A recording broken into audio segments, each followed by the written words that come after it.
Ever seen an ad that just fits perfectly? That's seed tag. Their neurocontextual technology combines AI and neuroscience principles to place brands exactly where they belong. It's privacy-first advertising that taps into the user's interests, emotions, and intentions, making every interaction feel natural and relevant. Seed tag, where context becomes intelligence.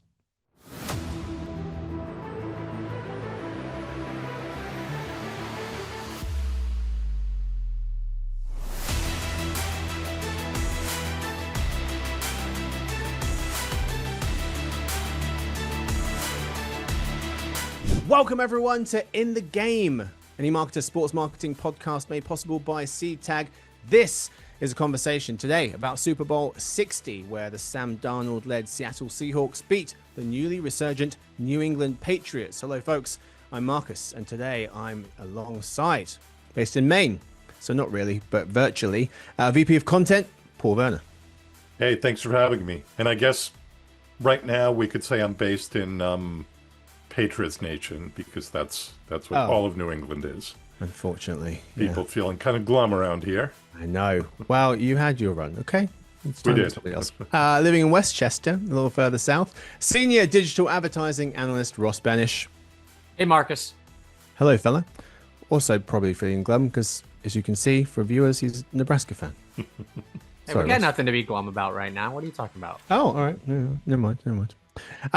We start with the pregame show. This is where we discuss why this game matters. This game being the Super Bowl and the stories surrounding the event. So what happened? Well, if you didn't watch, or if you did, quick recap. The Seattle Seahawks pulled away slowly but surely from the struggling New England Patriots in the 29-13 win for the Seahawks, even though New England quarterback Drake May, who finished second in regular season MVP voting, had the higher QB passer rating, than Sam Darnold. It was the 3 turnovers forced by a historic defensive performance from Seattle that helped Sam Darnold, the QB of the Seahawks, and kicker Jason Myers, who hit a Super Bowl record 5 field goals, helped them crawl towards 29 points. More than enough against just 13 for New England. But Ross, I'll start with you. Any stories surrounding this game that jumped out to you? What's interesting is the game itself wasn't really any good. Like, it wasn't ever close. Yeah. It felt like a much bigger deficit than what we actually ended up getting. Like, it felt like it was like a 30-point game. But for people watching, a lot of them, it doesn't matter. They're going to watch a Super Bowl either way. So the Super Bowl is still this huge cultural event. Even if you don't get like a fantastic Super Bowl, you're still going to have over 100 million people in the US watching it and talking about it for the next week. Yeah. Yes. New England didn't score till the fourth quarter. And it did feel like a game that if you told me the score was 13-10, I'd have believed you.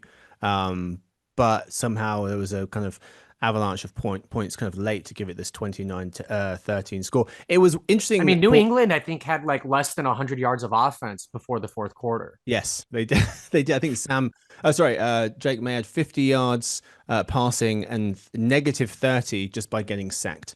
So it wasn't a great start. But Paul, these teams, what's interesting to me as well, they shouldn't have been in the Super Bowl. I don't say it to be mean, but the betting market said the Seahawks were a 60-0 to 1 to win at the start of the year. The Patriots 80 to 1. You characterized it as a historic defensive performance by the Seahawks, which it was. That kind of makes for a boring game in some ways. Yes. I mean, the fact that it looked like it for a while, it was looking like either it was going to be a game with no touchdowns, or a game that would have been the first and only shutout in a Super Bowl. Yeah. And then, things definitely got more interesting beginning late in the third quarter and the fourth quarter. But it felt like it never really got off the ground, at least as a spectacle, as entertainment. Mm-hmm. One of the other storylines I thought was fascinating was Sam Darnold was, in fact, a quarterback that could play well in the playoffs and win a Super Bowl. And so the story there is the Vikings dropped him last year in favor of a younger prospect, JJ McCarthy. And then Darnold went on, guys, to become the first starting QB in NFL history to win the Super Bowl after playing with over 5 teams. So he's bounced around a ton. Most of the time, if a QB bounces around a lot, they don't win. Or someone like who made it to the Carson Wentz. You make it to the Super Bowl, get injured, and then Nick Foles takes over as a backup and wins the Super Bowl for the Eagles. Darnold was the first starting quarterback to bounce from team to team to team to team, and then win it all. So I thought that was amazing. From journeyman to hero's journey. Yeah. I mean, the film has to come out soon. It's a heck of a story. As well, especially that film starts with him getting drafted by the Jets. Yes. Yeah. 3rd overall. Dubious behind honor. Baker Mayfield and Saquon Barkley. So big expectations. They thought it was a bust because he didn't do well for the Jets, and then ended up on the Panthers, San Francisco, Minnesota, and then was the Super Bowl. The other one, I thought this finally felt like the refurbished Patriots team. It feels like for a long time, the kind of ghost of Tom Brady and Bill Belichick was always around, but Jason Gay of the Wall Street Journal writing, New England has fumigated the final traces of the Belichick-Brady dynasty, replacing them with a perky coach, Mike Vrabel, and a fresh quarterback phenom, Drake May. So it did feel like a new version of the Patriots. Anyway, there's some of the storylines heading into the game, but let's now start the real show by introducing the first half. We start the show, the first half of the game of the show, with the Super Bowl of our own. Paul versus Ross. The goal here is to give me the 3 biggest takeaways from the Super Bowl. This is how it's scored. I'm going to basically assign points based on how I feel. But the scoring that I've invented about an hour ago, bad answers get you no points. You basically have to punt. Good answers will get you 3. That's a field goal. And great answers are worth a whole touchdown and an extra point because touchdown's 6. So 7 total if you get great answers. 3 drives or 3 answers each will go back and forth. Paul, what was one of the biggest takeaways for you from the Super Bowl? As I was watching it, I felt like I was settling for meh, to quote the tagline in the star-studded YouTube TV ad. The game was kind of meh. The commercials were kind of meh for me. It was interesting that it was one of the least, quote unquote, offensive Super Bowls because it also felt like brands and individuals were trying very, very hard not to offend, which I can totally understand given the climate we're in. Yeah. So that's kind of my first takeaway. All right. I think I'm going to give that. I'll give it 3. And also, I think part of it was the personalities in the game. Like Sam Darnold, he's incredibly down to earth, grounded, and kind of non-flamboyant kind of a player. And when he won, you were expecting kind of a take that Minnesota, like I showed you, and he was thanking his teammates. Yeah. So I think that was part of it. And Drake May as well. You need Baker Mayfield in the game. Yeah, exactly. He would be talking. Yeah, so I think that's a bit a part of it as well. I watched the game, and then I think you're right. Afterwards, I was like, was that the Super Bowl or just kind of a regular season game?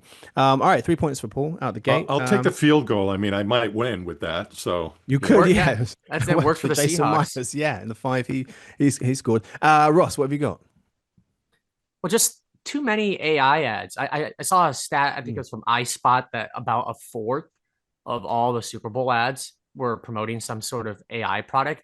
And that's just like a lot for any category, like whether it's automotive or beer or travel. If you have like 1/4 of the inventory related to pushing a particular category, especially an emergent one, it just feels like a lot. Like it, it feels like the .com Super Bowl of the year 2000. Yeah. Yeah, I wasn't sure what to make of this number because it's 15 of the 66. And they said featured AI. So that meant it could be selling AI to consumers or used the technology to make the ad. But I wasn't sure whether I guess this is a high number. Maybe I expected it to be higher given all the hype around AI in the last year or two. Well, there's always like a category that is spending like drunken sailors. Like you had crypto not long before that, betting apps, once gambling was legalized. So it seems like AI is that category right now that's like they have a lot of money for marketing and they're going to let the nation know it. Yeah. Yeah, friend of the show, former colleague Deborah Aho Williamson, founder and chief analyst at Sonata Insight, saying the commercials are similar to how AI was portrayed last year, practical use cases for AI or humanizing AI in people's daily lives. So people are maybe a bit more familiar with that type of ad, given that we saw some of it last year.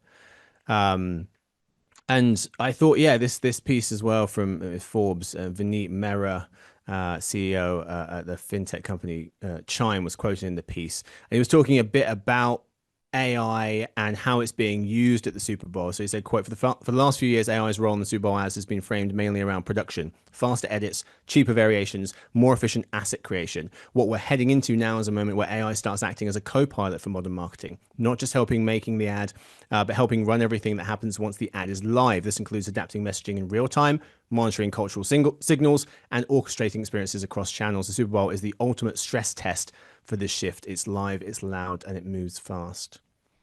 Touchdown, 7 points. All right. All right, Paul, back over to you. Your drive. What do you got for a second takeaway? Well, this one may be controversial, but it's not supposed to be. I was a big fan of the Bad Bunny halftime show. I thought it was a great musical performance, and it also had a lot of very subtle messaging that wasn't strident. It was just kind of giving a little bit of a history lesson about Puerto Rico and presenting this pan-American vision of what America is. So, I think after the Grammys and how Bad Bunny just came right out and said the part out loud that a lot of people were thinking, I think here it was just more artful, but also just very effective, and I really enjoyed it. I think that's touchdown, 7 points. Bad Bunny. Ross, what you got? I'm also gonna put the halftime show as this point here, and my point is that programmatic advertising will never work for a huge event like the Super Bowl. Or And never, you said. I don't. Yeah, Okay. it would you might have some sort of automation, but not like you see online. And Okay. what I'm using as my case study here is, so I watched the Bad Bunny halftime show because I watched the whole Super Bowl. Later that night, I watched the Turning Point USA All American show to check out what 50-some-year-old Kid Rock is up to, and the ad experience is just so different. And of course, that's like the case if you're watching linear TV sports versus a YouTube video. But it's really jarring to go from like, these are the most expensive ads. They're placed in a way that's very thoughtful. Like there's spacing between like competitors. There's not repetition too much of a particular brand. Like the way that everyone sees the same ad at once is actually beneficial for the Super Bowl. It's why like we're talking about particular ads. You watch the All American halftime show on YouTube, and I just got the same ad over and over again, and it was actually for a political group opposed to Turning Point USA, trying to unseat a Republican congressman in my district. So that's kind of funny on how ad targeting works. Yeah. That I see ads that are like complete opposite of the programming, but it was just like, wow, watching YouTube, the ad experience is just so much worse than it was for this huge football game. And the ads were that way; they were personalized. I can't have word of mouth about this attack ad unless if I talk to someone who lives in my congressional district and has my same interests. So there's like no one who I know probably has even seen that ad. So there's a lot to be said of personalization and its uses, but it doesn't translate to something like the Super Bowl. You want the opposite. You want everyone seeing the same ad to build that water cooler effect. Do you think that there's a certain size event where that changeover is more acceptable? Like if it was a kind of a 20 million people tuning into the Grammys, like 30 million into the NBA finals, like at what point do you think it becomes less effective? Gosh, that's a great question.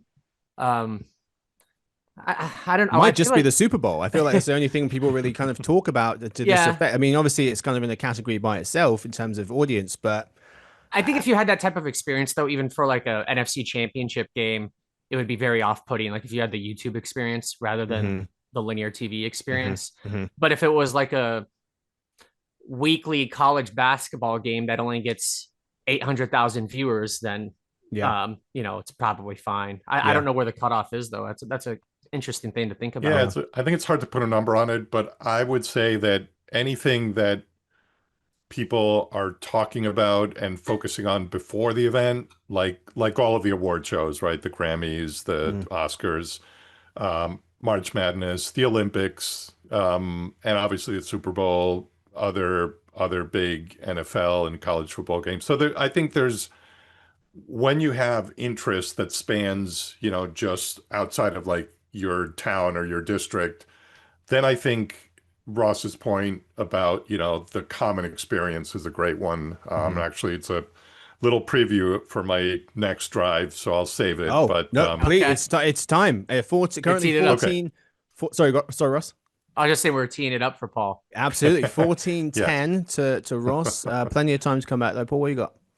So I love having these cultural moments, and they are few and far between. And the Super Bowl, uh, you know, in all transparency, I'm not a huge NFL fan, but I love this event because of how it's like the last thing we have, or one of the last things that really brings people together.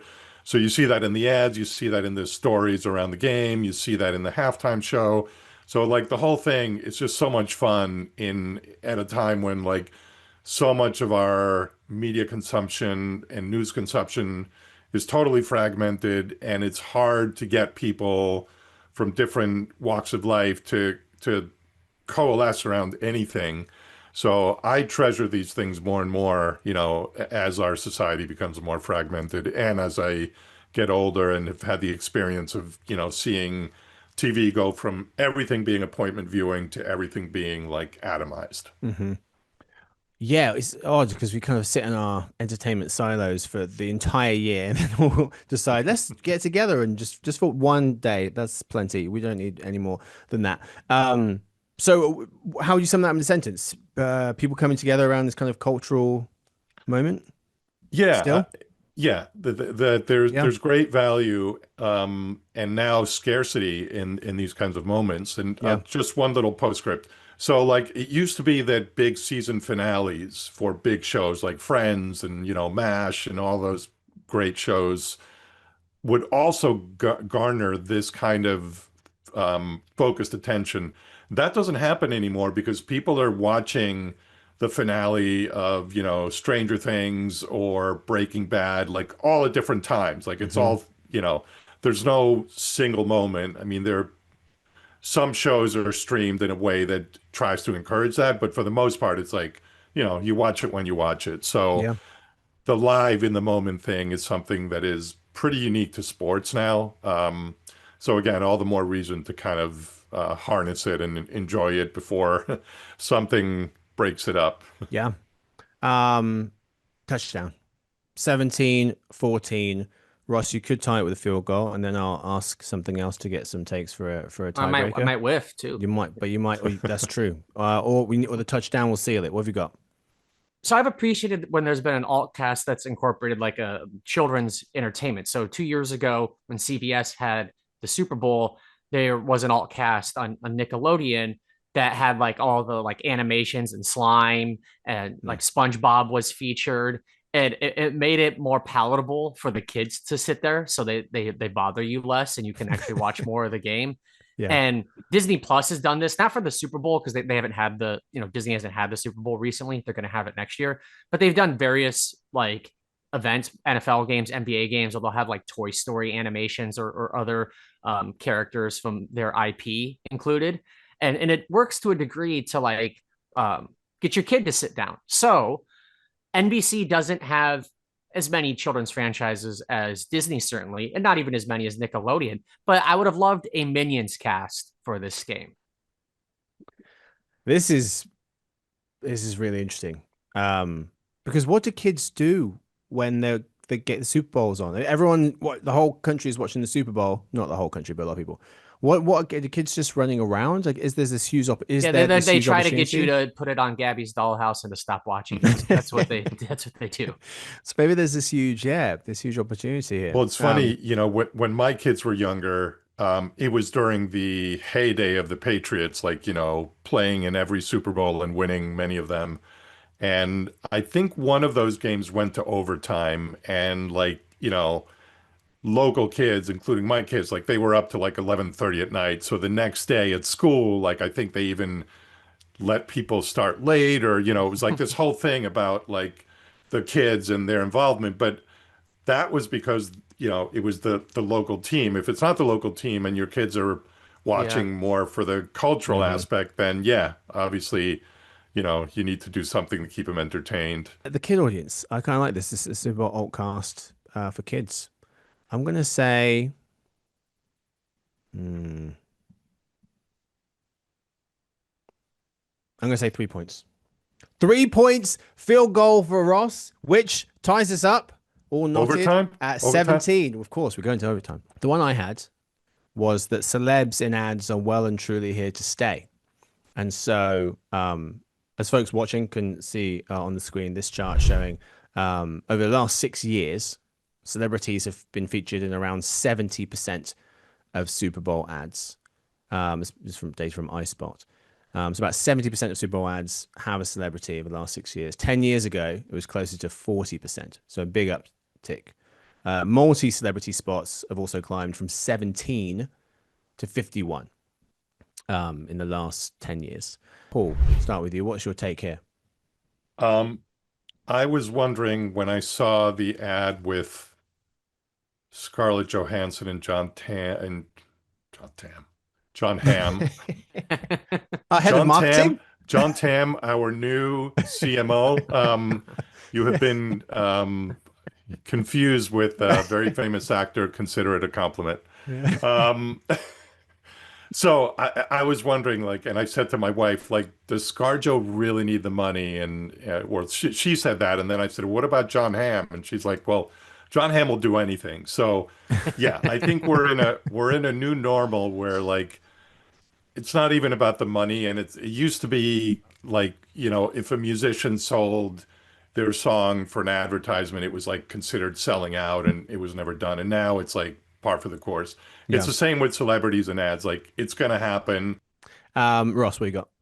The price of Super Bowl ads continues to skyrocket much faster than inflation. So when a company decides to purchase that inventory, they have to go big or go home. So I think that's why you're going to see more celebrities. If they're going to pay more for the inventory, they're going to be willing to pay more for the creative. And there doesn't seem to be a limit on how many celebrities they can jam into an ad. Yeah. They really want to have the biggest impact, even if it's going to blow up their budget, because a Super Bowl ad is a bigger venture and riskier than it used to be. And if you have more celebrities, you have a more chance that it could take off. Yeah. Yeah. Speaking about more chance to take off, Lauren Johnson of Adweek making the similar point, saying celebs talk about their ads on social media, reaching people beyond the confines of Super Bowl airtime. But she was saying, consider whether the celebrity presence serves the strategy or becomes the strategy, saying star power should amplify a strong idea, not substitute one. Good examples being Gordon Ramsay being on an ad for kitchenware company. Some bad examples: Meta's ad for Ray-Ban smart glasses. It starred Chris Hemsworth and Chris Pratt. It was last year. Neither typically associated with technology or glasses. Or Coinbase's karaoke-style sing-along this year to the Backstreet Boys. There was one ex-user saying, I was vibing, doing Backstreet Boys karaoke, and then crypto. How dare you? So yeah, make sure it fits. But Paul, to your point, Jamie Goldman, who's one of our senior directors of content, was saying, as celebs, basically as celebrities kind of fill Super Bowl ads themselves have shifted from touching to funny. You were talking about the comedic part of this, with humorous spots now accounting for 71% of Super Bowl ads, up from 62% in 2016, according to iSpot. Heartfelt content went from 38% to 20% in the last 7 years. Why? Funny lends itself better to quotable, memeable moments that spread faster on social, extending reach beyond broadcast. All right, after overtime, the winner is Ross is today's winner of the Super Bowl. Congratulations to him. Some really good points. Too many AI ads. Programmatic won't ever work for the Super Bowl, and Super Bowl altcast for kids could be good. Paul was saying, kind of felt a bit meh. Bad Bunny's halftime performance, and then mass audiences watching together.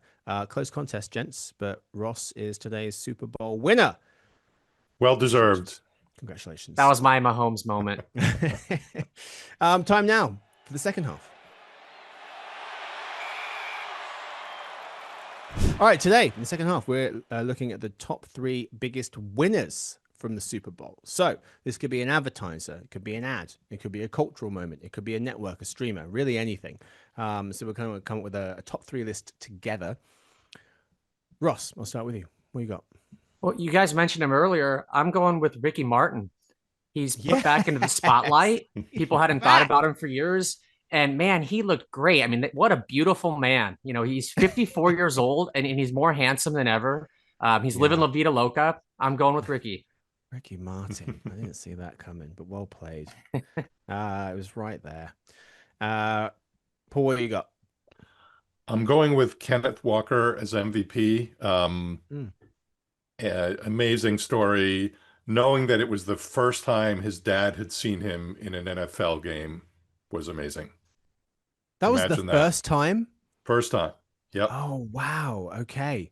Yeah, Super Bowl MVP. So he wins on many levels. Yeah. He rushed for twice as many yards as the entire New England Patriot team.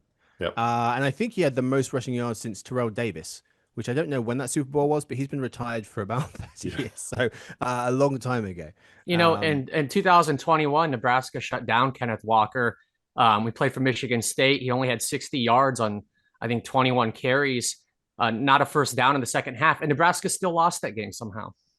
Wow. No, Nebraska. So that's what I thought when I saw him. Him again. So, yeah, I'm thinking, I mean, Sam Darnold's the obvious choice for me. I'm such a Sam Darnold fan now, but I'll go with the winners being, I was looking at USA Today's annual ad meter popularity contest, and I think some of the winners, I'll wrap them all up into the winners of the ad meter popularity contest. And you had Budweiser for their Clydesdale and Eagle ad, Lay's, the daughter take over the family potato farm ads, and Pepsi's story using the polar bear. So they apparently did very well according to this measure. So yeah, I thought they were all really good. So they would be my winners for the Super Bowl. So that's a solid top 3: Ricky Martin, Kenneth Walker III, and Budweiser, Lay's, and Pepsi. All right, that's short but sweet. Second half, we move now to clutch time. All right, this is where we offer takeaways to sports marketers. Game on the line, gents. What's your best takeaway? Paul, I start with you.